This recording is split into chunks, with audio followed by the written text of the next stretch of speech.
All right, it's time to beat the hell out of New Mexico. Here's your game preview. All right, so let's take a look at the Lobos here. They're on the right. Really want to point out what they're doing on the defensive line to start off with. They typically run a three-man down front. You see the two guys creeping up there to the line of scrimmage. You're going to see this happen throughout. They run quite a few different things off of this. Take a look at what they're going to do on this next play as well. So you got three down. They moved the two standing linebackers who were brought into the down to the lower level here. So from there, they even bring down a sixth.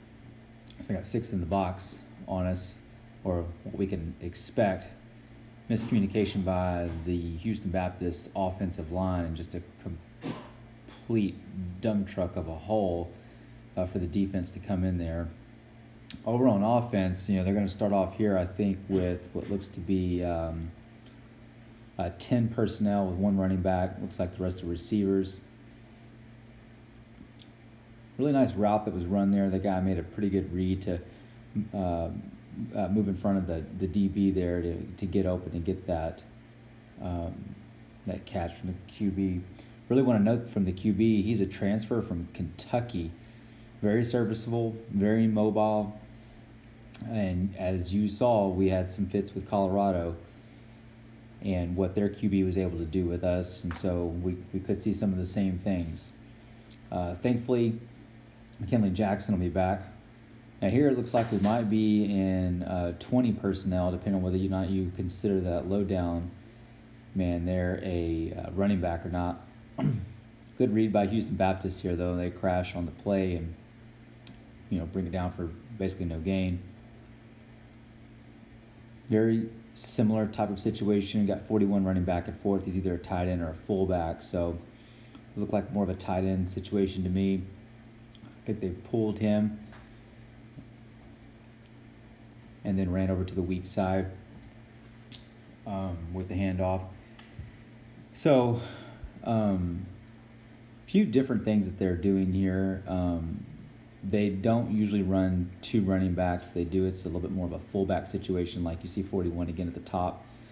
That's so we're probably something in 21 personnel here with a two fullbacks, or fullback and running back with a tight end. Okay, so you see them back on defense here. We got three on the line this time, one standing. Great read by the DB.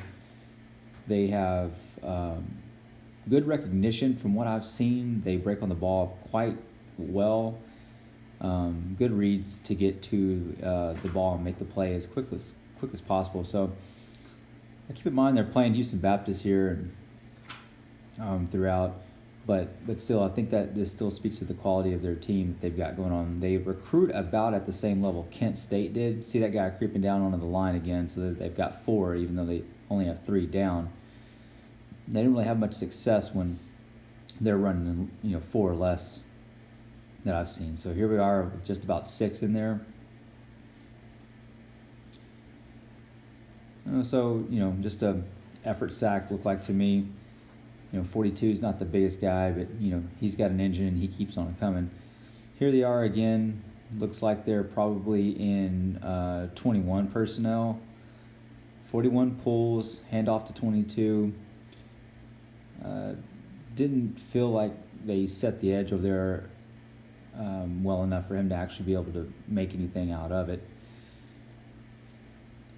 But we'll see. Against our front, I think it's going to be a tall task for them to make those types of plays regularly. We're going to look at their offensive line in particular, which I think is going to be an area of a weakness against our D-line.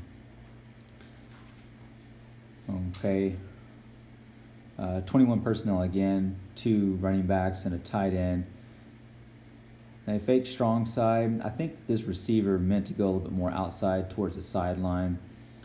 Good play by Houston Baptist, though. Fumble on the play. And they recover. So looked like maybe a few things were missed there. Not sure that the execution was what they wanted it to be.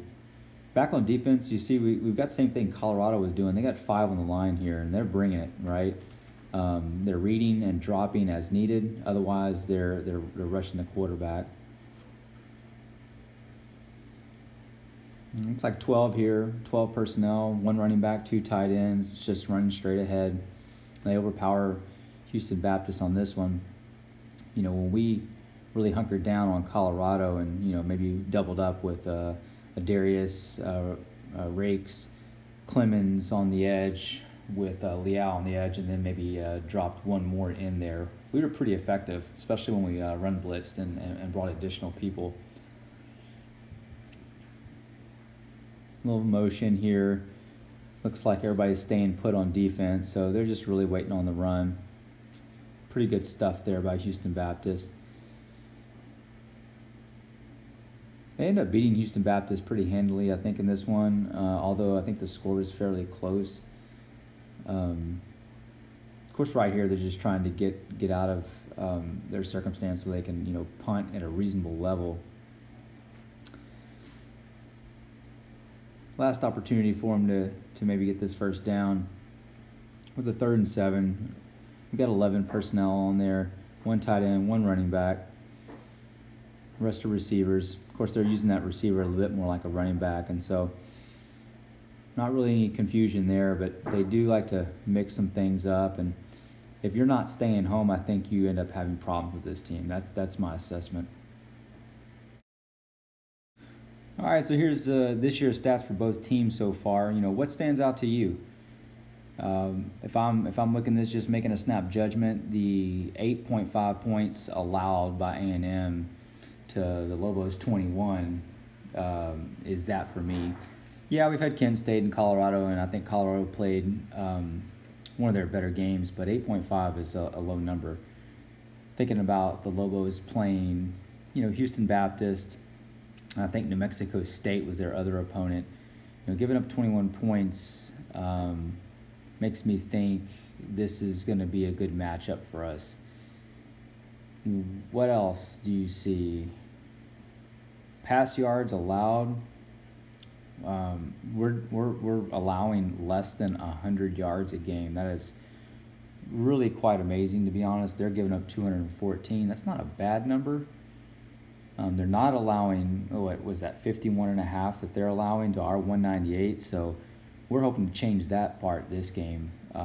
Definitely. I would hope that we're going to work to keep them under 100 yards this game, especially with McKinley coming back, maybe even Miles Jones. We'll see. But Clemens was dynamic in his first game.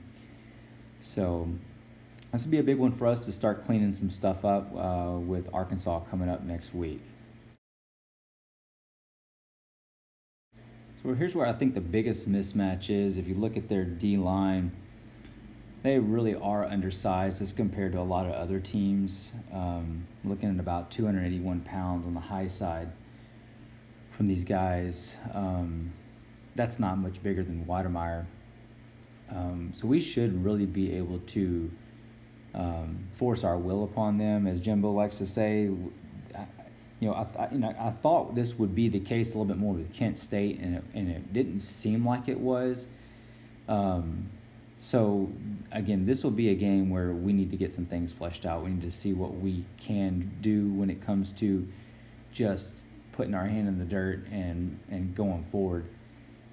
As far as the finesse game goes, pulling and some stuff that we were doing more in the first half against Colorado, I mean, that's all fine and dandy, but let's see about what we're going to do by just pushing this team around. We ought to be able to do it, but we still got to play the game. So as we saw with Kent State, things don't quite work out the way you might think. And then for sure, again, with Colorado, who looked like to be a less talented team, but played at a very high level.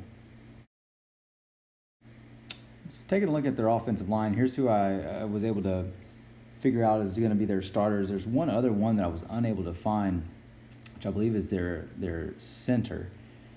But as you can look at the talent, it looks to be worse than what Kent State's was and or Colorado, yet they tend to recruit at a better rate than Kent State. So kind of an interesting matchup. No one huge, but like in Colorado and even Kent State to a degree, depending on how well they're coached, these guys can be effective. So it'll give our defense an interesting look. I've mentioned a couple times getting McKinley Jackson back. Not sure if he'll start, but our defensive line and defensive unit as a whole really took some steps forward this last game. So I'm expecting some even better things here. Now, so with that all being said, what does that mean? The line currently is somewhere in the neighborhood of, I think, of 29.5 last I checked. I think it's up a little bit, somewhere from like 27, maybe even as low as 26, depending on the book. But this is about the same line as we had against Kent State. Question being, can we cover? So Zach Calzada going to be the QB. He finished up with a really nice 2, maybe 2.5, 3 drives at the end of the game. Really showed a lot of flash, a lot of heart. And our wide receivers, are they going to be able to make enough plays against the Lobos to cover basically 30 points? We need 30 points more. Well, if we're going to give up 10 points, we're looking at needing to score 40. I think that's fairly reasonable, but I'm thinking about maybe it's going to be padded simply because our defense is just really coming into their own. I'm having trouble figuring out how they're going to score more than 6. Unless it's garbage time, unless it's at the end of the game. So are we going to actually be able to put up enough points to cover? I think our offensive line's going to match up against their defensive line so well that we're going to be able to run the ball at will.